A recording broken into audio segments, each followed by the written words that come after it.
दफ़ा का जिक्र है कि एक गांव में एक गरीब लकड़हारा अनवर अपनी बीवी रानी और बेटे जैद के साथ रहता था। अनवर बहुत रहमदिल, नेक और सच्चा इंसान था। अल्लाह ने उसे जो कुछ अता किया वो इसी में खुश था, मगर फिर भी अपनी बीवी और बच्चे के लिए वो अल्लाह ताला से दुआ करता था कि ऐ अल्लाह, मेरे रिज़्क़ में इजाफ़ा फरमा दे ताकि मेरी बीवी और बच्चा भी खुश रहें और एक अच्छी ज़िंदगी बसर करें। लकड़हारे की बीवी रानी और बेटा जैद बहुत ही सख्त दिल और लालची थे। वो दोनों अनवर से कहते कि कुछ भी करो, जहाँ से और जैसे भी पैसे बनाओ, मगर हमारी सारी ख्वाहिशात पूरी होनी चाहिए। एक दिन अनवर अपनी बीवी रानी से झगड़ने के बाद बहुत ही परेशान हाल घर से निकलता है। उसकी बीवी ने उससे बहुत झगड़ा किया था, जिसकी वजह से उसका दिल कहीं नहीं लग रहा था। वो लकड़ियाँ काटने लगता, मगर इसका दिल बोझल होता। वो कुल्हाड़ी छोड़कर आगे चल पड़ता है और जंगल में काफ़ी दूर आगे निकल आता है। जब वो चलते चलते थक जाता है तो एक तरफ सस्ताने के लिए बैठ जाता है। वो किसी गहरी सोच में डूबा हुआ होता है कि उसे किसी जानवर के कराहने की मासूम सी आवाज़ आती है। जब वो आवाज़ की सिमत देखता है तो उसे हंस का एक सुनहरी बच्चा नज़र आता है, जो कि बहुत ही छोटा और ज़ख्मी था, मगर इसका सुनहरी रंग बहुत ही खूबसूरत था। अनवर झाड़ियों से सुनहरी हंस को निकालता है तो इसके दिल की सारी उदासी भी गायब हो जाती है। उसे वो बहुत ही प्यारा लगता है। वो सुनहरी हंस को लिए घर चला आता है। अनवर की बीवी जब सुनहरी हंस को देखती है तो बोलती है, आज लकड़ियाँ भी नहीं लाए और एक नया नमूना भी अपने साथ ले आए हो।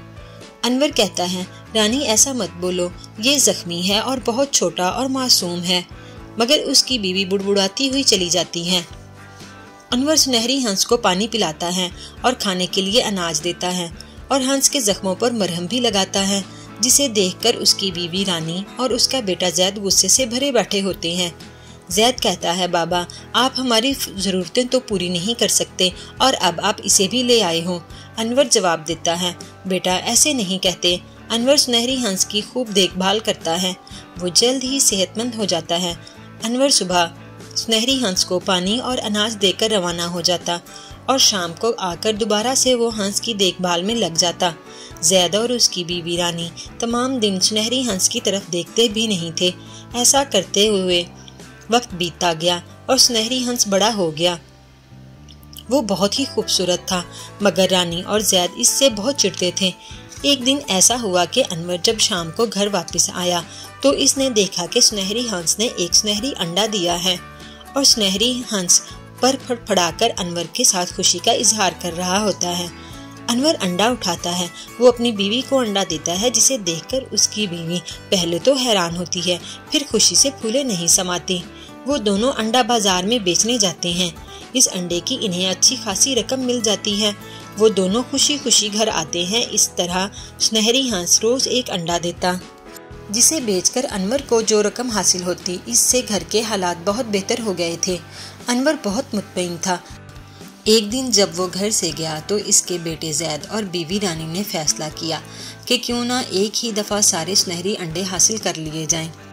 इस तरह वो लोग अमीर भी हो जाएंगे और इस सुनहरी हंस से इनकी जान भी छूट जाएगी। रानी कहती है, जाओ जैद, आप छुरी ले कर आओ, मैं सुनहरी हंस को पकड़ कर लाती हूँ।